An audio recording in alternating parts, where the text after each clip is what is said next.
Welcome to Mastering the Next, a cutting-edge podcast that explores the future of graduate, online, and non-traditional education through the lens of AI and technology. I'm your host, Dr. Ray Lutsky, Vice President of Strategic Partnerships at Element 451. Join me every 2 weeks for discussions with some of the thought leaders shaping the future of graduate enrollment management through technology. Mastering the Next is a part of the Enrollify Network, a robust collection of podcasts designed to help higher education professionals like you grow. Explore our other shows at enrollify.org or check out some of my personal favorites linked in the show notes below. Enrollify is made possible by Element 451, the next generation AI student engagement platform that helps institutions create meaningful and personalized interactions with students. Learn more at element451.com.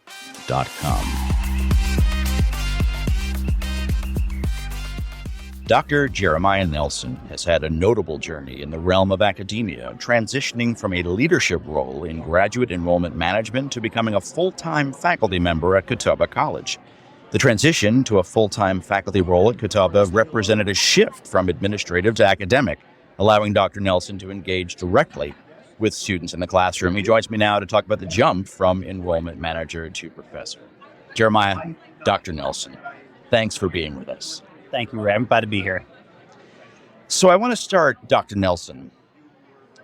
What's next in your approach to teaching and education, given your unique background in enrollment management? I think what's next for me is more fully incorporating digital and AI tools into my online classroom experience, and also bridging and pulling some of those resources into my on-campus experience. I've been teaching a long time as an adjunct, but now that it's my main focus, my primary gig, I really have been trying to invest more in that space. And so I went to the Pre-Summit Institute here at NAGAP and learned a bunch about using ChatGPT and a number of other resources that I can incorporate and I think elevate my tools, elevate my engagement with students, and create opportunities for them to get an experience that is at a more premium level, just more fun, more interactive, and hopefully more polished. That's what I'm going for. That's interesting because it sounds like, you're a past NAGAP president. During your presidency, you focused a great deal on research and putting information out there. The new book from Routledge that I've talked about earlier on this podcast. Really bringing an academic rigor to the discipline of enrollment management. And I'm just curious are you bringing any of that directly into your teaching? Is it a part of what you talk about with your students? Or would you say it's like a past life where sort of it's not necessarily top of mind for your role as a management professor? But tell me more.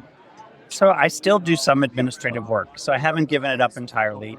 As anybody who works on a campus knows, if you can find a faculty member who is also happy and comfortable doing administrative work, it's going to find its way to you. And so even since I've gotten there, I've accumulated some other administrative responsibilities. That's just part of being on a small campus and doing that kind of work.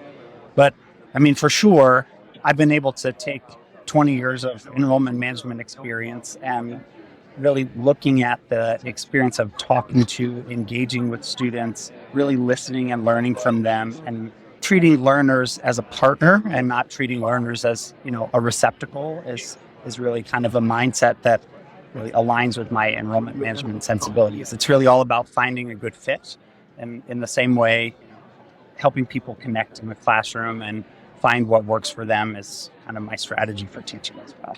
And I would say the latter part is probably very common among your faculty colleagues, but the former about fit and understanding where you've come from and where you still are with enrollment management is a unique skill, given, a lot of faculty don't come from that world and they're much more focused on research or teaching specifically, and you've sort of straddled these worlds. So I'd love to kind of dig into that a little bit. Could you share what inspired your shift from graduate enrollment management to becoming a full-time professor at Catawba College?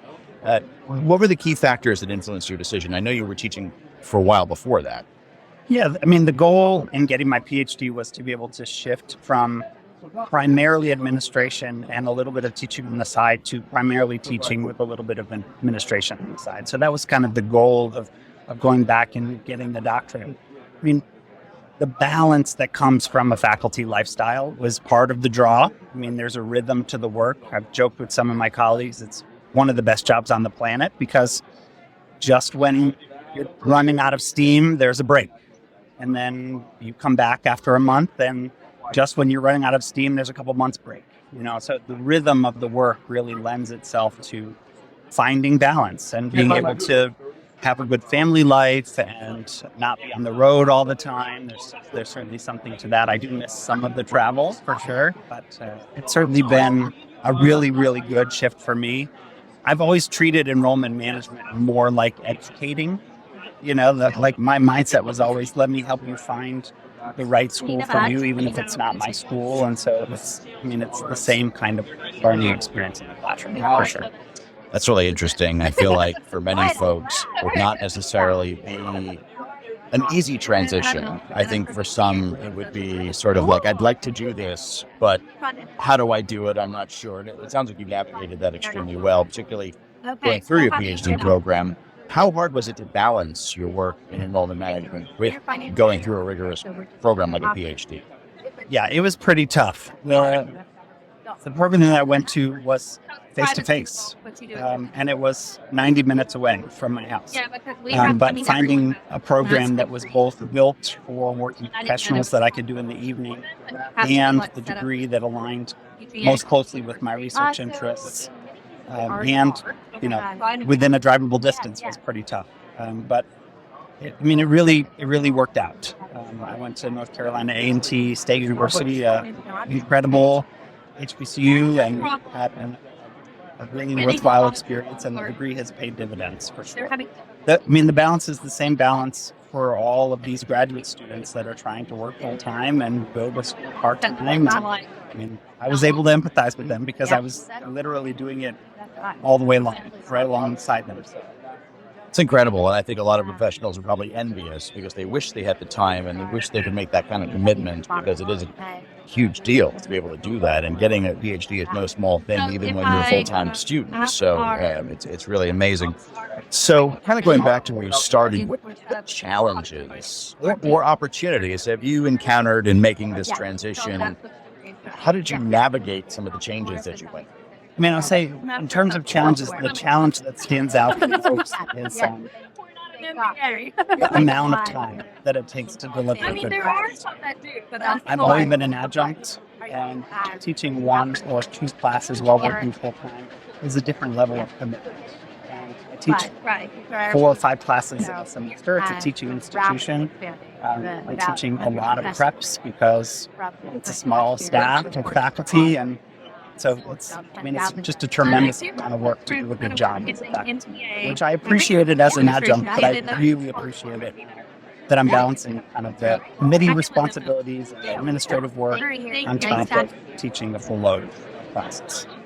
It's really incredible. So in the time we have left, I would love it if you could offer some advice to professionals who are listening to this podcast and want to do the same thing that you did and move from a current administrative role into a full-time faculty role. What advice would you give them to either get started or to pursue that path somehow? My advice for anybody who feels like they're committed to higher education is get the doctorate. If you can, if there's a way to manage it, even if you're not interested in research in the long run, in our environment, it is a valuable credential that faculty respect. So even if you stay on the staff side, it gives you a level of credibility that is I found valuable. My advice to all potential doctoral candidates, whether it's in higher ed or in a discipline, is if you feel the pull, explore, and if at all possible, just start and do it, because it'll be 5 years from now and you could be done and you'll be looking back and saying, if I had started, I would be done right now. So just jump in, take a class. Many schools you can take a couple of classes and get your feet wet. If you're doing a full-time PhD, obviously a different endeavor because it's a full-time commitment and a major lifestyle shift. But the considerations and the trade-offs for me they paid back in dividends, multiples. I also tell people a lot, I didn't know that I'd be able to get a full-time faculty position. I didn't know. I thought having a doctoral degree would at least make me more qualified to do the stuff that I like to do. And if the opportunity presented itself, I would be ready. So, the old adage goes, is it Beyonce that says it? But I think it might have also been Ben Franklin. You don't have to get ready if you stay ready. So, the idea of just be ready for what's next, be thinking ahead and get it done. That's amazing. And that's all we focus on in this podcast is what's next. And that's a great way to leave our conversation. Dr. Jeremiah Nelson, professor at Catawba College, sincerely appreciate your time here at NAGAP. My pleasure. Thanks so much.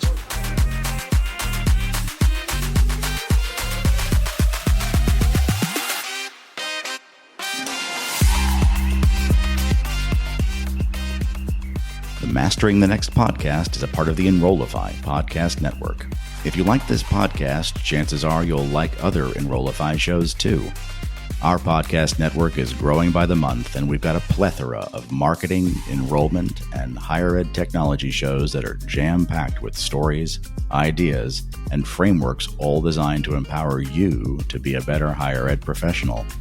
Our shows help higher ed marketers and admissions professionals find their next big idea and feature a selection of the industry's best as your hosts. Learn from Artis Cadieux, J.C. Bonilla, Mallory Wilsey, Brendan Henkel, Brian Gross, and so many other of your favorite leaders in higher ed. Enrollify is made possible by Element 451, the next generation AI student engagement platform helping institutions create meaningful and personalized interactions with students. Learn more at element451.com.